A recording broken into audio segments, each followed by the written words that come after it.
Muito bom dia a todos os irmãos, a graça e a paz. Mais uma vez, nossa aula de Escola Bíblica Dominical. E, antes de mais nada, vamos orar ao Senhor. Pai Santo, nós agradecemos ao Senhor por mais essa oportunidade e rogamos que o Senhor esteja iluminando as nossas mentes e os nossos corações, para que, uma vez compreendendo a Tua palavra, a amemos de fato e a vivamos para a Sua glória. Em nome de Jesus Cristo. Amém. Hoje, nossa lição, nós temos dado sequência aos nossos estudos, tomando o livro de Andando nos Passos de Jesus, do autor Larry McCall. Hoje nós estudaremos a lição de número 10 e o tema da nossa lição é Praticando a Paciência como Jesus. Praticando a Paciência como Jesus. O texto é de Colossenses 3,12: Revesti-vos, pois, como eleitos de Deus, santos e amados, de ternos afetos de misericórdia, de bondade, de humildade, de mansidão, de longanimidade. E assim, o autor começa citando a história de Estevão, o primeiro mártir cristão. Eles mataram Estevão naquele dia, e Estevão estava ali cheio do Espírito Santo, como diz as Sagradas Escrituras, e ele poderosamente falava do Senhor, atestava ali nas Sagradas Escrituras sobre o nosso Senhor Jesus Cristo, testemunhava ali sobre ele em toda a Sagrada Escritura. Eles, ao invés de reconhecerem, de crerem, arrastaram ali Estevão para fora dos muros de Jerusalém e o apedrejaram até a morte. E consta nas Sagradas Escrituras, em Atos 8, verso 1, e Saulo consentia na sua morte. É assim que nós conhecemos esse rabino, esse jovem promissor, Saulo de Tarso, como era conhecido a princípio, de pé, próximo do corpo de Estevão, concordando com toda aquela atrocidade, com aquele assassinato ali, e Saulo de Tarso até então, achando que aquilo era algo que Deus aprovava, que era algo correto. E nós vemos realmente a citação de Atos 8, verso 2 e 3, no qual diz que alguns homens piedosos sepultaram Estevão e fizeram grande pranto sobre ele. Saulo, porém, assolava a igreja, entrando pelas casas e arrastando homens e mulheres, encerrava-os no cárcere. E a gente já fica assustado, né? Pensando, nossa, Paulo realmente era terrível. Mas não para por aí. O texto de Atos 9, verso 1 e 2 fala: Saulo, respirando ainda ameaças e morte contra os discípulos do Senhor, dirigiu-se ao sumo sacerdote e lhe pediu cartas para as sinagogas de Damasco, a fim de que, caso achasse algum dos que eram do caminho, assim homens como mulheres, os levassem presos para Jerusalém. Ué, os do caminho, se achasse algum cristão no caminho? Não. É porque os cristãos, a princípio, foram chamados como os do caminho. Jesus, o caminho, a verdade e a vida. Então, aqueles que se consideravam seguidores daquele que se apresentou como o caminho, a verdade e a vida, eram tomados ali e lançados no cárcere. Atos 26, 9 e 11 nos dá a noção ali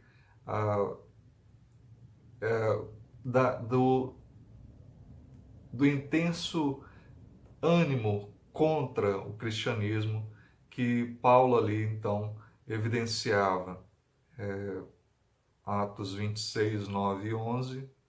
Na verdade, a mim me parecia que muitas coisas deveria eu praticar contra o nome de Jesus o Nazareno, e assim procedi em Jerusalém, havendo eu recebido a autorização dos principais sacerdotes, encerrei muitos dos santos nas prisões, e contra estes dava o meu voto quando os matavam. Muitas vezes os castiguei por todas as sinagogas, obrigando-os até a blasfemar, e demasiadamente enfurecido contra eles, mesmo por cidades estranhas, os perseguia. Você gostaria de morar ao lado de um homem desse? Você gostaria de ter um homem desse no seu bairro? Saulo tinha uma aversão terrível, ferrenha contra os cristãos, por qualquer um que confessasse ser seguidor de Jesus Cristo. E ele não media distância, não media ali dificuldades, ele tomou essa, essa, esse trilhar na sua vida como alguma coisa que deveria ser feito. Foi uma meta a ser batida. Ele falou, não, eu tenho que acabar com esse povo, esses hereges. Ele considerava realmente os cristãos como pessoas que não temiam o Senhor, que deveriam ser destruídos. Aqui nos vem uma pergunta: por que Jesus não parou? Por que Jesus tolerou esse homem que aspirava tantas terríveis ações contra o povo do Senhor? Por que Jesus não parou ali no início, não deu um pequeno infartozinho, né, em Paulo? Por que ele não lançou um fogo sobre a sua vida ali e o fez virar cinzas? Por que Jesus não mandou um exército inimigo? Por que ele não fez alguma coisa contra Saulo de Tarso? De acordo com o próprio relato de Saulo, agora convertido, transformado em Paulo, Jesus um dia o parou. Atos 26, 12 a 14. Com esses intuitos, parti para Damasco, levando a autorização dos principais sacerdotes e por esses comissionado. Ao meio-dia, ó rei, indo eu caminhando, fora vi uma luz no céu, mais resplandecente que o sol, que brilhou ao redor de mim e dos que iam comigo. E caindo todos nós por terra, ouvi uma voz que me falava em língua hebraica: Saulo, Saulo, por que me persegues? Dura coisa é recalcitares contra os arguilhões.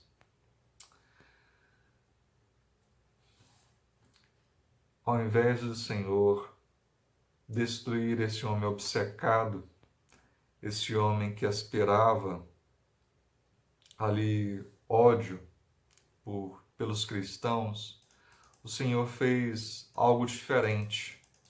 Diz o versículo 15 a 18. Então eu perguntei: quem és tu, Senhor?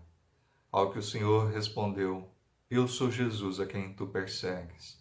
Mas levanta-te e firma-te sobre teus pés, porque por isso te apareci, para te constituir ministro e testemunha, tanto das coisas que me viste, como daquelas pelas quais te aparecerei ainda, livrando-te do povo e dos gentios para os quais eu te envio, para lhes abrires os olhos e os converteres das trevas para a luz e das potestades de Satanás para Deus, a fim de que recebam eles remissão de pecados e herança entre os que são santificados pela fé em mim.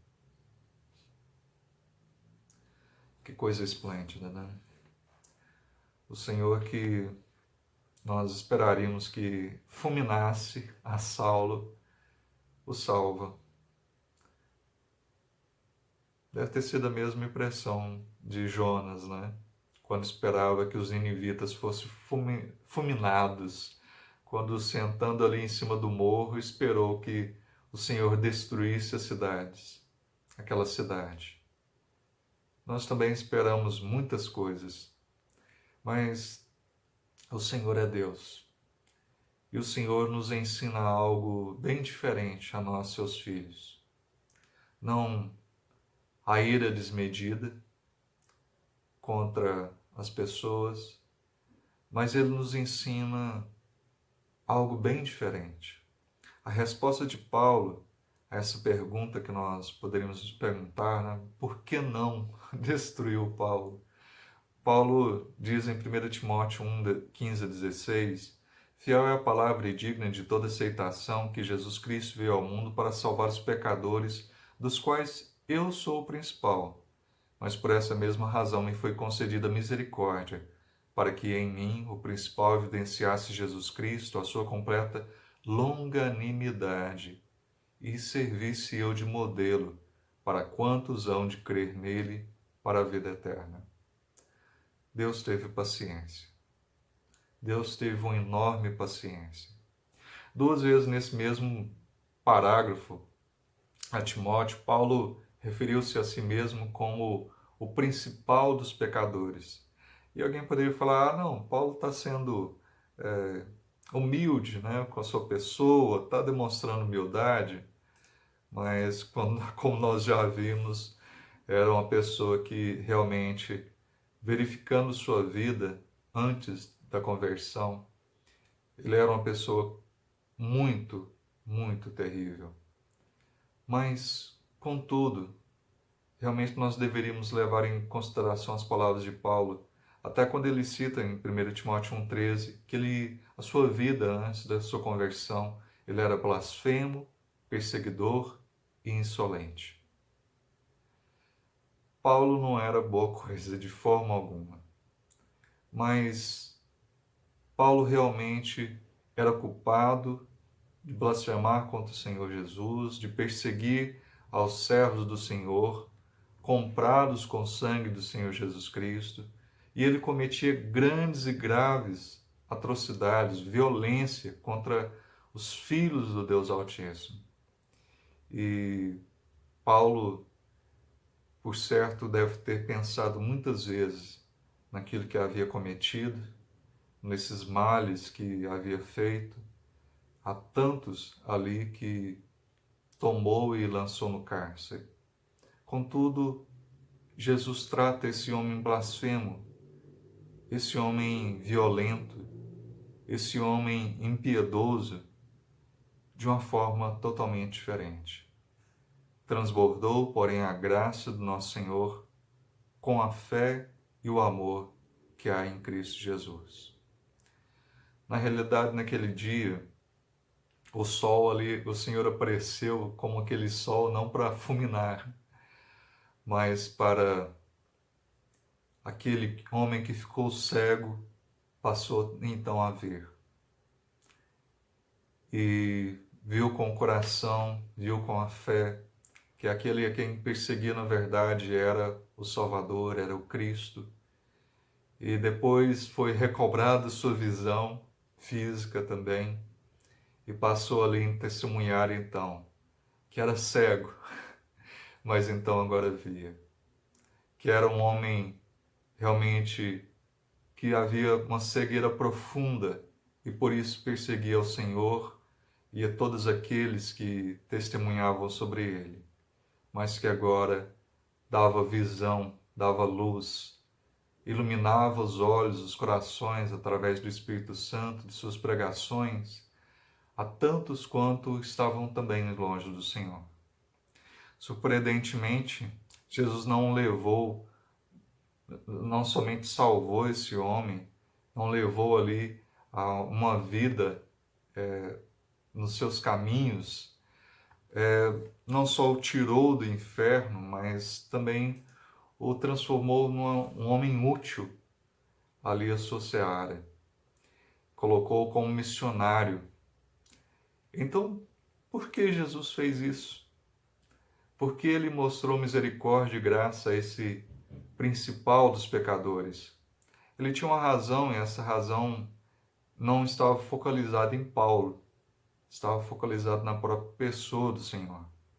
Mas por essa razão, essa mesma razão, me foi concedida misericórdia, para que em mim, o principal, evidenciasse Jesus Cristo a sua completa longanimidade. Uma comprida, longa paciência. Jesus escolheu salvar esse principal dos pecadores a fim de demonstrar um dos surpreendentes atributos da sua divindade. Ao invés de destruí-lo, ele demonstra sua paciência. Ao invés de matar aquele assassino, aquele homem que buscava destruir ali os cristãos, Jesus o tolerou, dia após dia, semana após semana, ali mês após mês, e então um dia, o milagre dos milagres, Jesus derramou ali a sua graça, a sua misericórdia sobre esse homem. O que a paciência de Jesus tem a ver conosco? O que a paciência de Jesus tem a ver comigo, com você, com todos nós cristãos? A paciência de Jesus significa a nossa salvação. Paulo não foi uma exceção. De fato, a Bíblia diz que Paulo fora um exemplo do tipo de pessoa que Jesus queria salvar, a fim de demonstrar sua imensa paciência. A primeira carta de Timóteo, capítulo 1, versículo 16, explica que Jesus escolheu salvar Paulo, antigo Saulo de Tarso, para que servisse eu, Paulo, de modelo a quantos hão de crer nele para a vida eterna. E esta é uma verdade tão importante que se tornou uma palavra digna de toda aceitação. Digna de toda aceitação. Demonstrou ali um exemplo para todos naquela igreja. Todo cristão deveria olhar para a sua vida antes de Cristo salvá-lo e perguntar: por que o Senhor não me destruiu? Por que o Senhor não me esmagou? E não tenho dificuldade de forma alguma de pensar por que o Senhor salva alguns e ali pune realmente outros tantos ao inferno. Essa pergunta é muito fácil. Na verdade, todos nós merecemos o inferno. Todos nós merecemos o inferno. Não é porque o Senhor salva alguns, mas por que não mandou em todos para o inferno? A resposta a isso é graça. Graça. A graça, a paciência do Senhor demonstrada em nos aturar e nos aguentar, e finalmente um dia quebrantar nossos corações e demonstrar seu amor, e nos tirar do império das trevas e nos transportar para o reino da luz, de nos tirar das garras, realmente, ali dos grilhões do pecado e nos trazer uma vida de santidade. Isso é maravilhoso. E aí nós nos perguntamos, por que nós? Por que eu? Por que eu, Senhor? Por que eu? Não é porque eu meramente não estou lá no inferno, Senhor, mas porque eu? Não está em nós. Não é porque nós seríamos boas pessoas, não é porque seríamos bonzinhos, não. Mas está totalmente no Senhor. Ele foi paciente, Ele foi amoroso, Ele foi gracioso para nos salvar. Ele é longânimo para convosco, não querendo que nenhum pereça, senão que todos cheguem ao arrependimento. Diz 2 Pedro 3,9. E ele continua no capítulo 3, verso 15: tende por salvação a longanimidade de nosso Senhor. Tende por salvação a longanimidade de nosso Senhor. A grande paciência. Se você é um verdadeiro seguidor de Jesus Cristo, sua vida serve como uma demonstração de que Jesus tem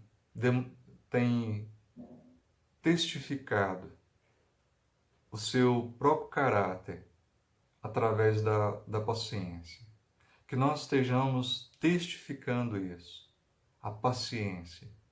Nós temos demonstrado essa paciência no nosso agir, temos demonstrado dia após dia. A paciência de Jesus é um modelo de como devemos tratar as outras pessoas. A paciência de Jesus é demonstrada não apenas inicialmente em nossa salvação, mas também no modo como ele continua a nos tratar, a nos tolerar dia após dia, ali durante toda a nossa vida. Charles Spurgeon, pastor, ele disse certa vez: é um grande ato de eterno amor quando Cristo absorve de uma vez por todas o pecador e introduz na família de Deus. E ele fala: nossa, é fantástico, mas que condescendente paciência há quando o Salvador, com muita tolerância, suporta as frequentes tolices de seus desobedientes discípulos, dia após dia, hora após hora, lavando as múltiplas transgressões de seus errantes, porém amados filhos. Impedir que flua uma enxurrada de rebeldia é algo maravilhoso, mas suportar o constante gotejar de repetidas ofensas, suportar como uma perpétua prova de paciência, isto é amor de fato. O Senhor demonstra amor não só ao nos salvar, mas também de nos suportar, de suportar todos os nossos males, as nossas falhas, os nossos erros, de dia após dia nos perdoar as nossas falhas. Ele é muito paciente. Nossa vida diária tem refletido essa graciosa paciência do nosso Senhor Jesus, que Ele demonstrou e tem demonstrado conosco. Estamos refletindo a paciência do nosso Salvador em relação a todos aqueles que estão ao nosso lado. Quando nós estamos dirigindo, alguém nos dá uma fechada, nós demonstramos paciência com esse motorista. Somos pacientes com as pessoas que estão próximos de nós no restaurante e falam alto, ou com a pessoa que está conversando muito alto ao celular, ou com a pessoa que é grosseira quando nos atende ali no supermercado, no caixa do supermercado. Temos tratado os nossos familiares com paciência, como Jesus demonstrou. Temos sido pacientes com nossos filhos, como Deus, como Pai Celestial nos demonstra, paciente também como filhos dele. Quão pacientes somos com as crianças barulhentas, os adolescentes mal-humorados, como um dia nós fomos, todos nós, a esposa que tem uma opinião diferente sobre algum assunto, nós temos demonstrado paciência. Como podemos melhor refletir a paciência do nosso Senhor em nosso local de trabalho, na nossa escola, para aqueles que estão ao nosso lado, tendo em mente a paciência do nosso Senhor Jesus Cristo, como continuamente nós temos demonstrado. Temos demonstrado paciência com o nosso chefe, que é insensível, que nos enche de trabalho, com o professor que mostra pouca simpatia aos alunos e, às vezes, principalmente aos alunos cristãos ali de faculdade, com o colega de trabalho que não tem feito a sua parte como esperávamos dele, que também estivesse ali fazendo direitinho, temos demonstrado paciência.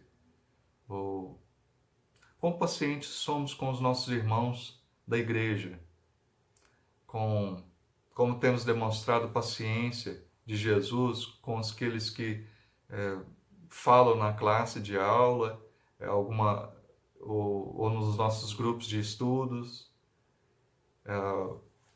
E na minha adolescência, eu lembro de uma senhora na igreja central de Patrocínio.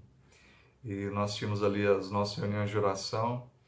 E era uma senhora muito simpática, muito distinta, mas ela, em certo momento, às vezes por conta de sua doença, ela ficava ali um pouco esclerosada na palavra. Não lembro que doença ela tinha, mas de tempos em tempos, às vezes sua cabecinha ficava um pouquinho frágil. E ela às vezes orava, mas orava muito, muito, muito.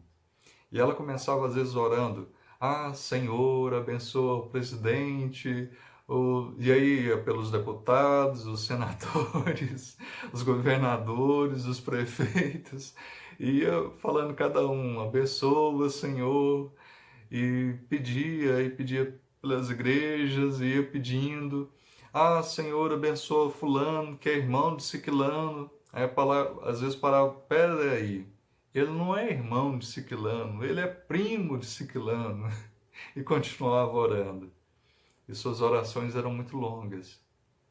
E ainda assim, muitos irmãos ali oravam com ela e tinham prazer de estar ao seu lado. Mesmo parecendo demorada, demonstravam a doce e amável paciência que Jesus nos ensinava. Nós temos demonstrado paciência na nossa igreja, com o nosso momento ali de estudo, de culto, das nossas orações, ou alguém que está orando demora-se um pouco mais.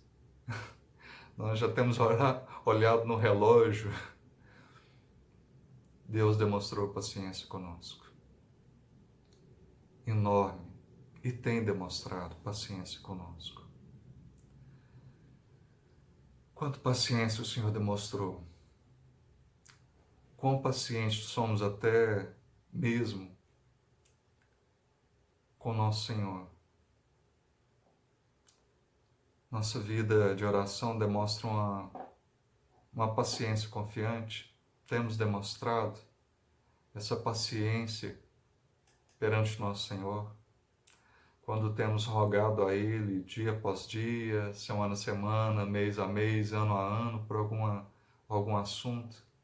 Temos sido pacientes, temos esperado no Senhor, confiantemente. Ó, quão paciente foi o Senhor Jesus para comigo, o principal dos pecadores. Quão paciente Ele tem sido para conosco. Quão paciente Ele foi um dia com Paulo, mas quão paciente tem sido conosco.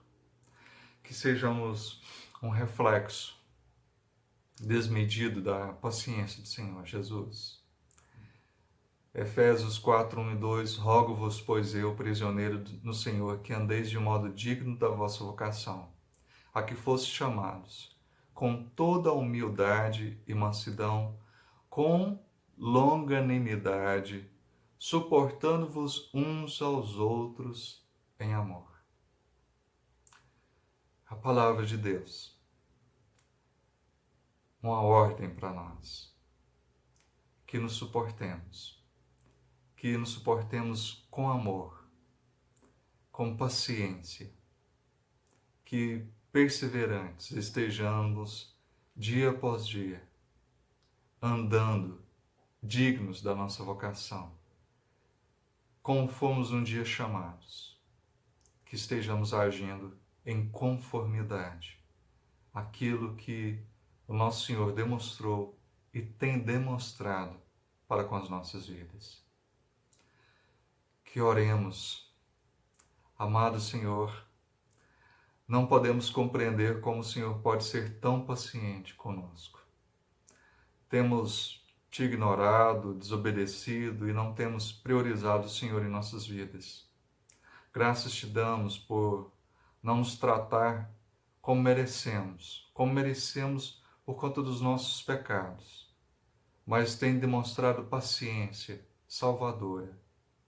Ajuda-nos, Senhor, a refletir a paciência que o Senhor tem demonstrado conosco. Que nós estejamos demonstrando a todas as pessoas que encontrarmos em nossas vidas no dia a dia. Amém.